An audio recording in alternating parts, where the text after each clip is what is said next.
Okay, let's go. I'm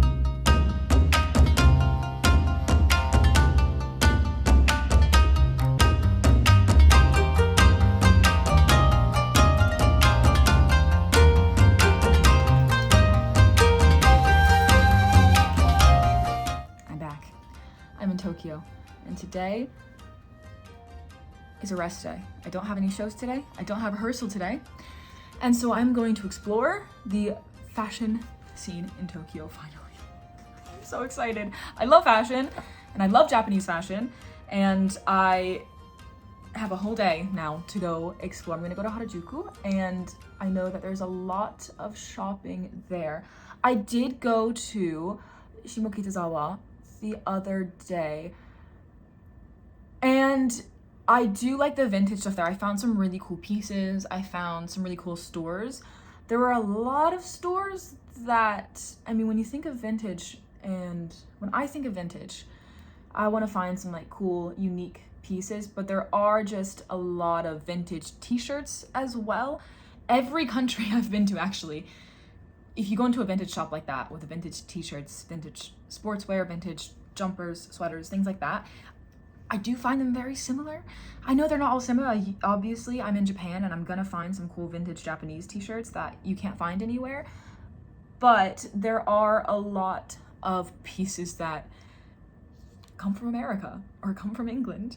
Like, I'm seeing American college jerseys, I'm seeing American college t-shirts, sports t-shirts, fraternity, sorority t-shirts, things like that, which I find funny. I think when I first moved to England, I realized that it is a huge thing to wear American college t-shirts, whereas like in America, you're not wearing an American college t-shirt unless you went to that college, right? Or you are going to, or maybe you have some kind of affinity with that college. I don't know. I've got a Harvard sweatshirt, but I took a course online at Harvard, and in another life, if I didn't do acting, I know Harvard has a great acting program, but I wanted to move to England. That would have been a school I would have applied to if I had done something else. So I did an online course, and so I was like, I'll get, you know, a Harvard sweatshirt. It's a trend though to wear Harvard sweatshirts. You know, if you see somebody wear a Harvard sweatshirt, you really don't know if they went to Harvard or not, because it is a trend. But with other American colleges, like when I am walking around vintage shops in England, and then in Korea, and now in Japan, and I'm seeing an LSU t-shirt, Louisiana State University t-shirt, for $100, I'm like, firstly, I just find it really funny that that's become such a huge trend. It's like American college t-shirts, like the impact American colleges have had on fashion. Is it fashion? I don't know. I think I grew up with it, so I don't really consider it fashion. But then I'm like, $100? I'm just gonna go in my cousin's closet and take hers. So I didn't buy anything when I was in Shimokitazawa, but I have a good feeling about Harajuku because it has more of the streetwear style and a lot of boutiques, so it's going to be less. I usually buy secondhand, and I prefer secondhand when I'm in England. Charity shops, thrift shops, vintage shops, all of that, unless I can find something that's more sustainable. I do like these. These are, I'm pretty sure, made to order, which I prefer over fast fashion. It's just better for the environment and not putting too many new garments into the circle of wear it for a few weeks and then throw it away. So I think at this point in my life, I just want pieces that last longer, less pieces in my wardrobe, but nicer pieces that last longer. This is also vintage. I got this. I think this was, it's reconstructed vintage, I think. So I went to a vintage store in Mangwon in Seoul with my friend Chorok one day, and I found this, and it was all kind of taken older pieces of fabric and remade into new things, new products. So I'm gonna see what I can find today in Tokyo though. I'm so excited. I will show you guys everything that I find. I'll do an entire haul of everything I got in Tokyo after I find it. So first we have to find it, so let's get going. One thing I will say before I go shopping is I'm sure they probably do have these in England, so don't come at me for saying they have those in England, they have those in America. I just had never seen them, okay? it's a heat brush, and now that I've got fringe, I hate maintenance with my hair. I hate it. I hate having to put effort into my hair because I like my curls, and the way that I have put into my routine, it makes it like work smarter, not harder. So making sure I get a lot of moisture and then just plopping it up in a t-shirt and then letting my curls curl naturally. But now that I've got a fringe, there are some days where I do want it to look a bit more of a clean look, and although I do love my curls, it's gonna curl anyway, it's so humid here, so later it will be curled, but there's not much point in this. Is kind of just to make it look a bit cleaner and more styled. But these are awesome. I found this at Don Quixote, and yes, I'm sure they have these in England and America and other places I've been to, and I know they do have these in Korea. I got my fringe cut in Korea. I had one before I got here, but my hair grows very, very quickly. But yeah, I'd never seen this, and it's changed my life. It's so quick. It's so quick. It works so quickly.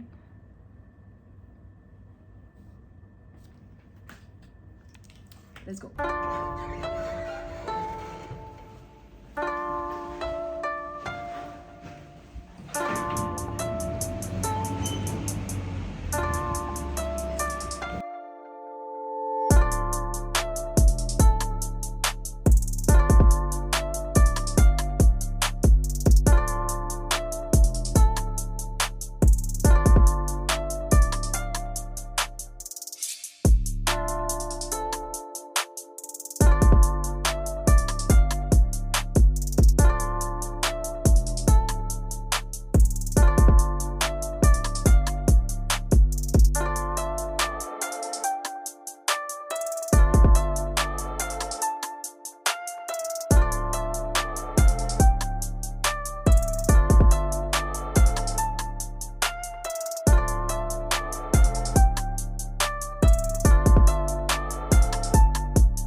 Gray doesn't look great with my skin tone, is the thing.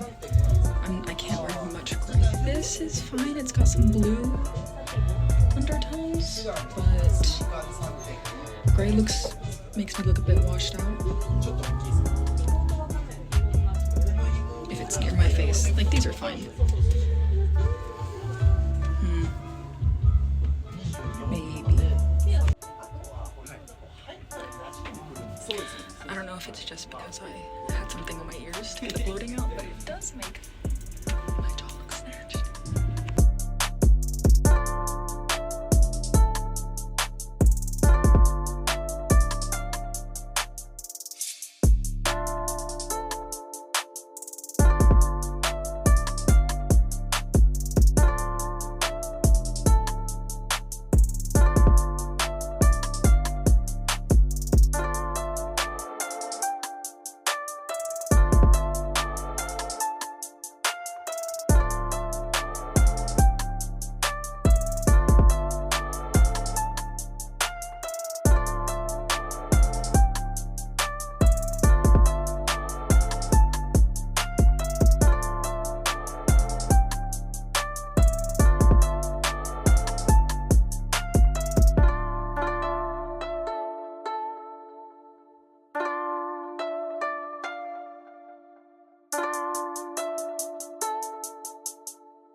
I just tried this one on.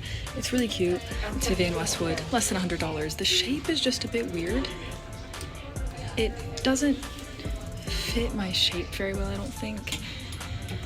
And it's a bit too tight for, I mean, I'd wear it for maybe special occasions, but I want a cool skirt like this to wear for daily use.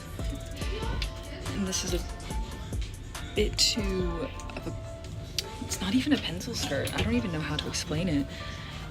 This piece kind of hugs you, and this piece is looser.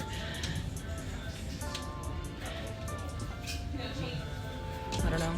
It's cute, but not for today.